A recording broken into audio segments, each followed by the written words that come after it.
Hello and welcome to Pillars of Wealth Creation, where we talk about creating financial success with a special focus on business and real estate. I'm your host, Todd Dexheimer. Now, let's get to it. What are your 3 pillars of wealth creation? 3 pillars today? 3 pillars. 3 pillars would be our apartment buying. That's our apartments, right? The ones we own. That's our horizontal income. The other pillar is the course, right? And that's doing really, really well. So I'm really excited about that. This is more, I'm super excited about education and online content, which would be wrapped into that. That would be another pillar, the things I do online. And the third thing is I'm a member of GoBundance. You're a member of GoBundance. And I'm an ambassador for GoBundance. So as people come into GoBundance, new members, I'm one of the people that screens them, that has to talk to them, and I get paid to do that, which is what I love. I love being able to talk to new people because it's quality over quantity. GoBundance is big on putting quality people in and not just anybody. So I love playing a role on that, and I love making sure that the right people are getting into this group. You know, I think for me, I sit down and ask myself 3 questions minimally once a year, if not, biannually now. They're like, what do you want? Why do you want it? And who do you have to become to get it? Like, what, for me to get to the next evolution of my portfolio growth or personal growth, I need to fully understand, what do I want? Why do I want? Why am I going after this? And then who do I have to become? Like, what are the mindset, skills, and networks I need to have in place in order to achieve that? Because that's constantly changing. Yeah, I love that. Yeah. I mean, you should be looking at that, like you said, like minimum once a year, but maybe even more. What do you want? Why? Why do you really want that? And it might end up finding out that that's not really what you want once you go through that process. But then, and then who do you need to become? Like you're always got to be continuing to improve yourself. So who do you need to become to get to there? That's so valuable. So I really appreciate that. I'm going to approach the question a little bit philosophically and less tangibly, because I think that that's more helpful. The 3 things that I would say, especially in this modern society, is 1, pick a specialty. I find that in today's commerce landscape, folks are so concerned in many cases, especially younger generations, about missing out on the next hot thing or missing out on the boat, that they're constantly trying to find the next big thing that'll get them wealthy or rich. And in the process, you look back 20 years and you're saying, well, how did I get here? Because you never really tethered yourself to something and gave yourself the opportunity to be successful in it, build up the hours of expertise in it, right? The second pillar I would say is consistency. Again, this is a very boring trait, right? To just be able to say, hey, I'm going to go out, I'm going to buy multifamily, and I'm going to rinse, repeat. I'm going to buy, I'm going to renovate, I'm going to refi, and I'm going to repeat. And I'm not going to get distracted, and I'm going to stay on that path. You don't know how many inspirational folks that I've met that would be, 70, 80 years old. You see them in a coffee shop, you'd never think, anything special. And they busy like amassed this empire. And you say, how the heck did you do that? And we're trained again to think like, look, no bash on NFTs. I love comic books. I'm a collector. So all that stuff's cool to me. But, you get wrapped up in who's the next big NFT king or the next big crypto king, and you forget you can be consistent and get there. And then the third, again, this is all falling on the same thread, is patience, right? It's okay not to make your first $1 million a year after you started your business, right? Don't look at yourself as a failure or as someone who didn't succeed because you didn't do that. Again, that's something that's fed to us, and it's not true. So show the patience, especially today. It's not easy to make money, and the journey matters. So if you're finding yourself in a position where you're making progress and you're not moving as fast as you want to, but you're still getting there, you should feel good about that and keep pushing. Don't let society tell you that because you haven't made a gazillion dollars and you're not, Kardashian, that you're not successful. So those are the three things I would say. Love it. Love all of those. I mean, look, on that last point, it's, so many people, very few people get there really fast. It's just that you see that right there. That's the story. And so a lot of people tell that story. And by the way, most people don't tell it when they crash and burn shortly thereafter. So, just hold on. And if you're in real estate or if you're a business owner, 99% of the people, it's going to take a while. It's a get rich slow type of deal. When Friday comes around, if you're bummed out that it's the weekend because you're not working, you got a problem.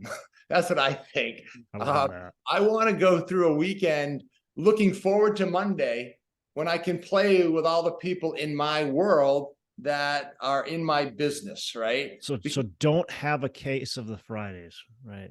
Yeah, I think if you do, you in my mind, you've messed up. You need to change some things, and it's sad.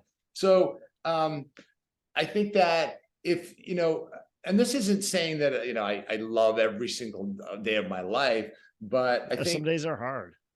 They are. I mean, I always say you gotta play in the red if you want to enjoy the black, right? So I think if you can surround yourself with people that don't cause you stress every time you walk in the room with them, and these are your coworkers, I think that's super important. And I think that, as far as wealth creation, having the freedom to do whatever you want to do. I mean, that's what money is for, right? To not hold you back. I know a lot of people that have all the money in the world, and they're scared to leave their little box that they put themselves in. They don't travel, they don't do what they want to do. And I think to be abundant in that mindset of do what you want when you want. And if you can do that, then in my mind, that's the very definition of wealth. Number one, as I've mentioned, is relationships and using your relationships, because that's how we've gotten every building that we've gotten. It's how I've gotten every job I've ever had, is through my networking, through relationships, and being me. The second would be through adventure and risk-taking and challenging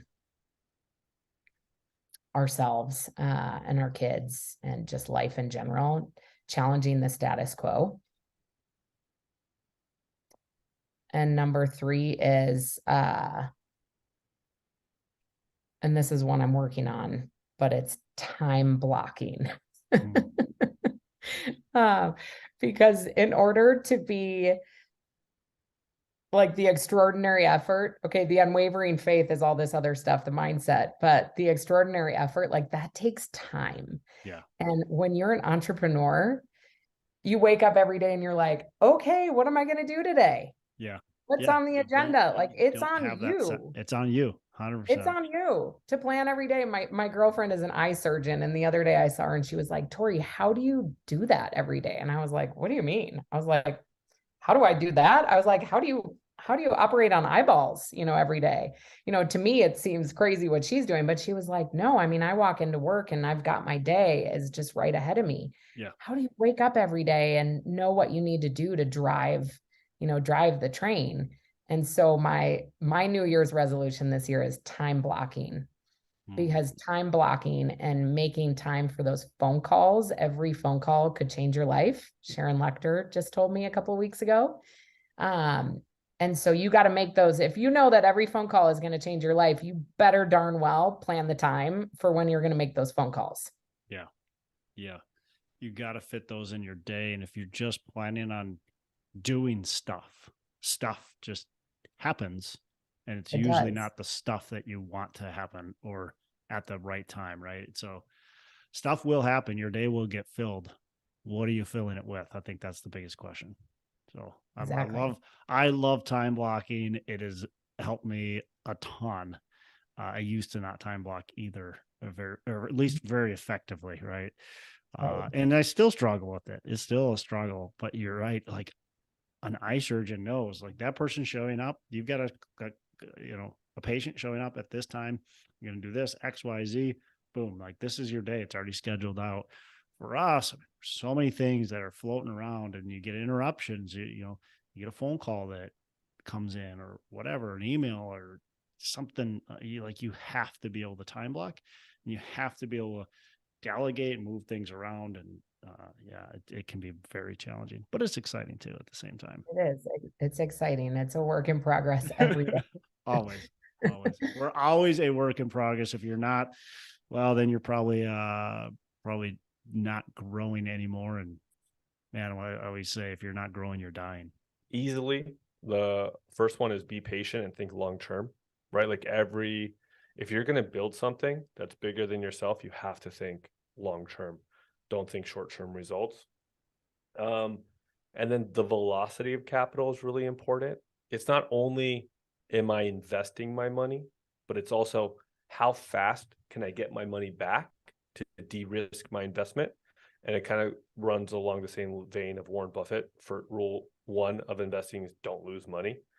And then really, once you start getting into the higher tax brackets, it's about like, what kind of tax incentives do you have, and tax like harbor sheltering can you have? Because then your like trajectory of money goes like a much higher than it would if you're going to get taxed a lot. So just taking advantage of that.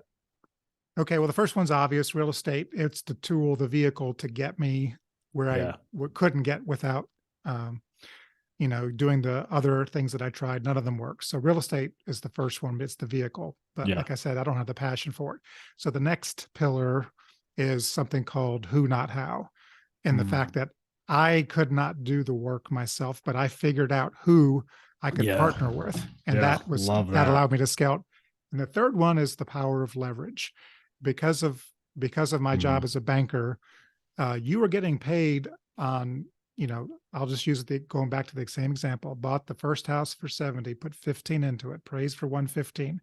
We just had that house appraised this last year, $325,000, and the house is paid off. Wow. And I never put a dime of my own money into that one. It was all borrowed money. So essentially it's like, that is why real estate is such a powerful tool. Yeah. And if you don't ever buy something, you don't ever experience it. But literally every single person that's had lived in more than one house can look back years and see the original house they purchased, see what they bought it for, and see what it's worth today on Zillow or something, and say, man, I should have kept that house. And everybody says that, but nobody does it. Yep. That's a perfect example of the power of leverage is that property right there. That's amazing. I guess I would start with I guess I mentioned this even in the daily practices, but I think number one, if you're just out trying to sell a widget, do a thing, find an angle on the market, the fuel to be successful is going to run out. I think deep down, you need to align the work you're doing with what you're here to do, and only you can figure that out. So I think taking the time on self-awareness and really listening to yourself about, what is it that you're passionate about, and where is it that you want to drive work in your lifetime? And it could just be economic returns in a certain way. It really motivates you. That's fine. And hyper focus on that. But doing the work to pick that thing, I really believe if we ground into what we're passionate about, what we're here to do, we will attract great opportunities, and it'll be the right fuel to do more of it and to grow and be successful. And then whenever you find that angle on what it is, you find your work, you find your angle on what that is, I think it's key to be pretty transparent about what you make and what you spend, and realistic about it. I think we live in a world that almost idealizes taking out an extra credit card, go on the investment, do the training, do the extra thing. And that's our norm is, if you can afford this much in a mortgage, buy the most expensive house. And and I think that does not serve us. I think it serves to drain us of our real long-term desires and goals. So, and I think a lot of times people have a hard time adjusting their lifestyle to their actual income and compensation. And so I think just being really realistic about that. I mean, it's something my husband and I do with my kids all the time, is we're just talking, anything's available to you, but it's a family choice. And is that our value? Like we're excited about these goals. We're excited about those goals. My 9 and 6-year-old talk about being excited about growing the business. Like they want to do that. So how does that fit into the rest of their expectations for life and activities and stuff? So just as uncomfortable as it is, I think then transparency with yourself and your partner, if you have a partner you share that with, about like what are we making? What are our goals? And setting up a lifestyle that we feel rich with abundance and aligned with that stuff. I know a lot of people love Dave Ramsey. He has some pretty similar thinking. We love to leverage our cash and debt for real estate, but kind of live that way otherwise. If it's not a pass through and business expense, I don't really like debt at all. It's just not my deal. Yep. So being I'm cash same. positive. Yeah, I think cash positive is key, so that you feel like you're building your own safety net, you're investing in your own goals and what you want. And then I would say the third is just consistency. Like if you can do those things, if you can be aligned with like listening to your soul and then trying to make sure you're kind of giving a good look at what your goals are in your income and how you're investing, do that with consistency, I think you can generate wealth and do really well. And not get swayed by all the other things that are going on in ways people are spending money and showing up. Consistency, and consistency. I would say those are really the three most important things. Whatever it is that you choose to do, sort of whether it's marketing your business or networking or talking with brokers or whatever it is that you're doing, like you have to do it consistently, right? So when people ask me like, well, how do you get investors? I say, well, there's lots of different ways you can get investors. You could start a podcast, you could have a Facebook group, you could go out and network one-on-one. But the thing is that you have to do it consistently. They'll all work but you have to do them. You can't go out and network one time and then say, that didn't work, so I'll do a podcast. And then you put up 2 episodes and then you're like, oh, that didn't work, so I'll try a Facebook group. It almost doesn't matter what you do, but do it, own it, stick with it. And that's the key to success. Yeah, 100%. It's so easy to get, I think it's part of that shiny object or whatever. You just you get distracted so easy. You say, oh, I'm going to try this. Oh, it didn't work. It did. I hosted a meetup and only 3 people came. I'm not going to host a meetup anymore. Well, you've hosted one. Like, of course, 3 people are going to show up. How about you host 50 of them and see what happens? I think people don't realize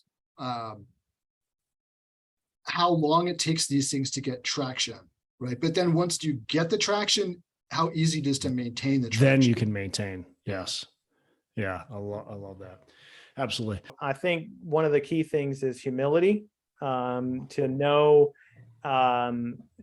what you don't know, and which is a big issue in the medical community, because we're kind of trained as surgeons to be macho and like we know everything. We flex our muscle. We want to show our chest hair, and you're the smartest ones in the room, or at least you've got the most amount of school. Yeah, exactly. So I think humility is super important. I think commitment to lifelong learning. So in other words, there's always something new that you can learn, and if you think the learning stops at school, you probably shouldn't be a more active investor, because you've got to constantly be learning. And then lastly, I think is, the mentorship and finding people and building a team around you that can help complement, because you can't do everything about wealth management by yourself. You need a team of people around you, and you want to be maybe the architect of your wealth plan, but you need people around you to help support you. Hey, thanks so much for listening. I appreciate you being a loyal listener. I would love to have you go on to our Facebook page and subscribe, give us a thumbs up, go on to iTunes or wherever you listen and give us a rating and review. Don't forget to subscribe.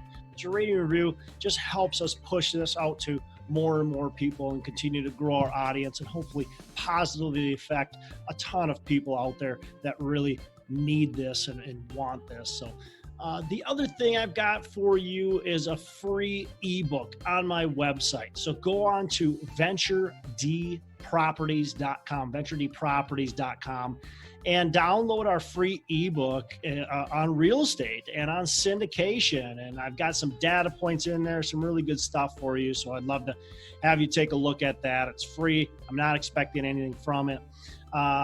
And also, look, if you want some help in multifamily, want some help learning, growing, getting your business off the ground, I would love to talk to you about what it would look like to work with me potentially and see if that's a good fit. So you can go to coachwithdex.com and check that out, and we can definitely have a call.